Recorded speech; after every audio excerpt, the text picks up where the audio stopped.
And a special thanks and shout out to Community Chevrolet of Spencer, Indiana for allowing me to come out and film this brand new 2020 Chevrolet Camaro 1LE. Chevrolet wasn't about to just stand still and watch the Ford Mustang bask in its success without doing something. So in 1966, for the 1967 model year, Chevrolet introduced their version of the pony car and called it the Camaro.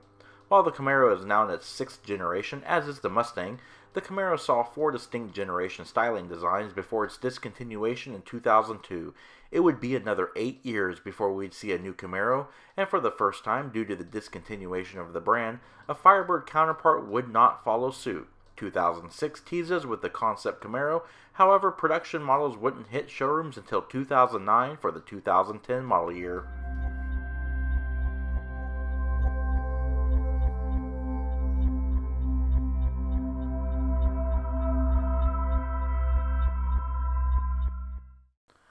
In today's video, we are taking a look at a rather special Camaro. This is 2020 Camaro, initially started as a 1LT trim, yet has a $4,500 optional 1LE package, which puts a lot of SS specific parts including the FE3 suspension, heavy-duty cooling system, Brembo High Performance Brakes, and a limited slip differential make this car an amazing track-oriented car for not a whole lot of money.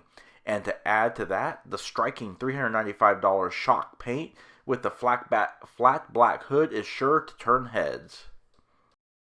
Not surprising, the Camaro is rear-wheel drive with power coming not from a V6 or a V8 but a 2-liter, 122 cubic inch turbocharged and intercooled 4-cylinder engine. This engine is constructed of aluminum block and heads and utilizes direct fuel injection, variable valve timing technology, and a 9:5:1 compression ratio. It creates 275 horsepower at 5,600 RPM, 295 pound-feet of torque at 3,000 RPM. It's no slacker either. Car and Driver road tested a 1LE from 0 to 60 miles per hour in 5.1 seconds, 0 to 100 miles per hour in 13.8 seconds, with a quarter mile in 13.8 seconds at 100 miles per hour. Top speed is electronically limited to 148 miles per hour. It is interesting to note that this 4-cylinder Camaro is only 0.2 of a second slower in the 0 to 60 miles per hour and quarter mile times compared to the more powerful V6 Camaro. What's performance without fuel economy figures? Well, this Camaro not only performs well on the track, it also delivers at the pump as well. All Camaros are equipped with a 19 US gallon fuel tank, and the 1LE consumes 4.3 gallons per 100 miles driven, with estimated total driving range of 437 miles. EPA fuel economy figures are 20 miles per gallon city, 30 miles per gallon highway, and 23 miles per gallon combined. With the high-performance, track-oriented 1LE package, only one transmission is available. Hallelujah, it's a manual. This 6-speed Tremec TR3160 manual features a suede grip and boot cover that look and feel amazing. The gearbox features short, positive throws and Chevrolet's no-lift shift feature, which allows the driver to change gears with the throttle to the floor. Of course, putting the vehicle in reverse activates the backup camera. In 2019, Chevrolet refreshed the Camaro and dropped the price of the base LS and put the 1LT in addition to the 1LE package right up in the sweet spot of Chevrolet's lowest price track car. Around the rear, the Camaro features a muscular design with wide side flares and a tapering rear window and deck lid that give the car an almost Corvette appearance, especially with the quad taillights. And speaking of the taillights, they are large ovoid-shaped LED lights with inner portions of the outside lights serving as the turn indicators. Since this car is the 1LE, we have the SS-specific flat black blade spoiler mounted atop the rear deck lid. I'm not always a fan of these, but with the color of this car, the black gives a nice contrast. Looking down below, in the black lower diffuser panel lie the dual trumpet exhaust-style outlets. Along the profile of the car, the muscle car look is evident with the trademark upsweep line of the rear window. In addition, the low profile of the greenhouse area is evident, and the Camaro sits on a 110.7-inch wheelbase with an overall length of 188.3 inches. Steering on this car is electrically assisted, vehicle speed-sensitive variable rate rack and pinion with 2.4 turns lock-to-lock and a 38.1-foot turning radius.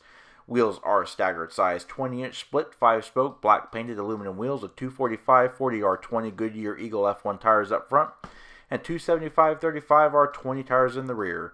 Brakes are 4-wheel disc brakes with 13.6-inch vented rotors up front with 4-piston Brembo calipers and 12.4-inch vented rotors in the rear. Brakes are assisted by ABS, traction control, and can bring the 1LE from 70 miles per hour to 0 in 148 feet. And looking around the front, styling is understated yet aggressive with the 1LE specific matte black hood wrap, which with this striking color creates a very noticeable contrast, which looks good in my opinion. I would have liked to see a black roof and rear deck lid as well. Because the 1LE package, this car features the same HID headlamps and LED driving lights as the higher end trim levels with LED turn indicators. The deep set black egg crate grille does not feature any 1LE badges, but rather RS badges instead, which is interesting to me. In any event, down below, this car does not feature fog lamps, but does sport an SS-specific matte black front chin spoiler and a large lower air intake with side intakes that direct cooling air to the front brakes. Alright, and taking a look inside the vehicle, we do not have remote start due to the manual transmission, but it does have a smart key access system. By keeping the key fob in your purse pocket, you can lock and unlock the doors. To lock, simply press the chrome button, and the door will lock. To unlock, simply press it again, and the doors will unlock. Alright, taking a look inside. No leather here, we just have cloth seats. The vehicle does feature a power sunroof. Nicely sculpted door cards with soft touch materials and padding. You've also got accent stitching and accent satin silver trim, satin silver door pulls, power mirrors, windows, and door lock controls on the driver's side door, as well as your trunk release button. You do also have a premium Bose audio system, suede tilt and telescoping flat bottom steering wheel, 8-way power driver seat,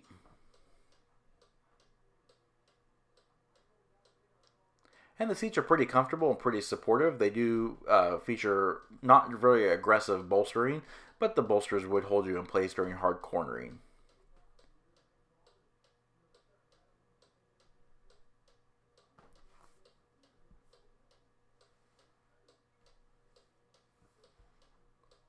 Alright, let's pan through the interior and show more details. As you can see here, nice, fluid, easy to use, electrically assisted power steering. And the steering wheel is wrapped in suede. It does have satin silver accent stitching as well as satin silver accents on the upper spokes. You do have your cruise controls. You've also got your favorite buttons on the lower portion. You've also got your Bluetooth audio controls, trip computer controls, as well as stereo volume controls. Nice, large, clear, and easy to read instrument cluster. This is the base cluster. It does not feature the reconfigurable screens, but it does feature a pretty comprehensive trip computer as shown here. As Motor Week would say, it does lack an oil pressure gauge and a battery volt gauge, something that would be nice on a higher performance vehicle.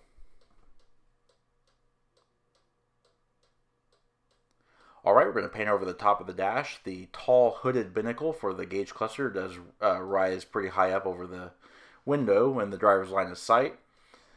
Other than that, it's pretty flat black plastic covered. We do have push button start, as you can see here. And a nice large 8-inch touchscreen display. It is the Chevrolet MyLink display. And the touchscreen response is pretty good. It's not the best that I have ever seen, but it responds pretty decently. While it does not have navigation, it does feature Apple CarPlay and Google Android Auto. Twisting the driver's side air vent is actually your temperature control, while twisting the passenger side is the fan speed, which is a pretty neat little idea, I think. Moving down the center console, you see your suede shift lever. You've also got drive mode selects, as well as your traction control button. And behind that, your electronic parking brake. 12-volt power point, 2 cup holders up front. Nice padded armrest with a very little amount of inside storage.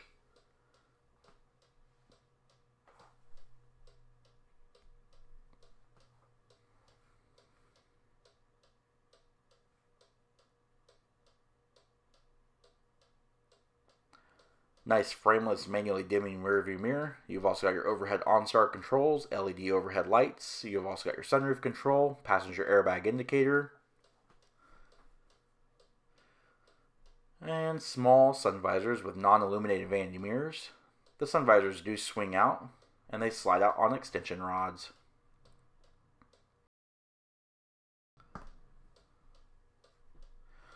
Alright, let's take a look at the rear seat. Getting into the rear seat of the Camaro is extremely hard due to the fact that there is very little leg room, and the front seat belts are completely in the way.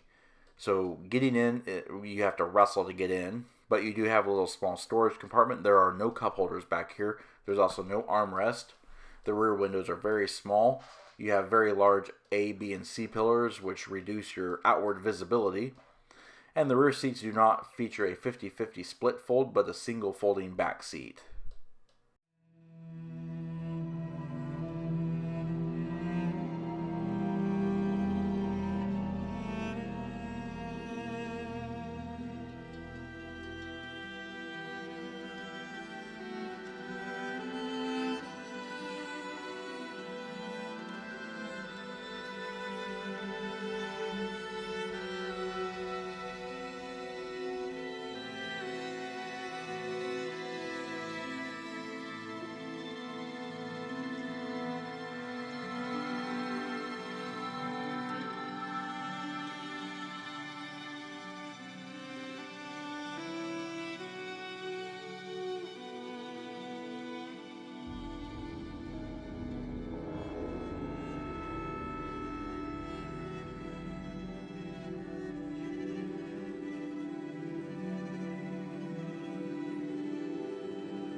Several ways to open the rear trunk lid. You could press this button on the driver's side door panel, and underneath the license plate housing next to the rear view camera is the membrane switch to manually release it from the rear. Or you can press the key fob. It's a double press and it'll unlatch the trunk. And as we approach the trunk, as you can see here, it has a very high liftover height and a very small opening. So any kind of awkward larger cargo is not going to be easy to load in this car due to the over waist height, liftover height. But as you can see here, it is very deep and very long. It is 9.1 cubic feet, but it is a nice flat floor. Of course, it does have access to the folding rear seat as well. It is fully lined and carpeted. And due to the weight savings nature of this car, it does not have a spare tire or the tire inflator kit, as the tires are run flat technology. And that does it for our trunk portion and this video. Alrighty, and that does conclude our video. If you like this and would like to see more like it, please comment down below. Also, don't forget to hit the like button and subscribe, and of course, check out our Facebook page at facebook.com/neighborhoodcarreviews and Instagram at BrensoJ1. And of course, as always, thanks for watching.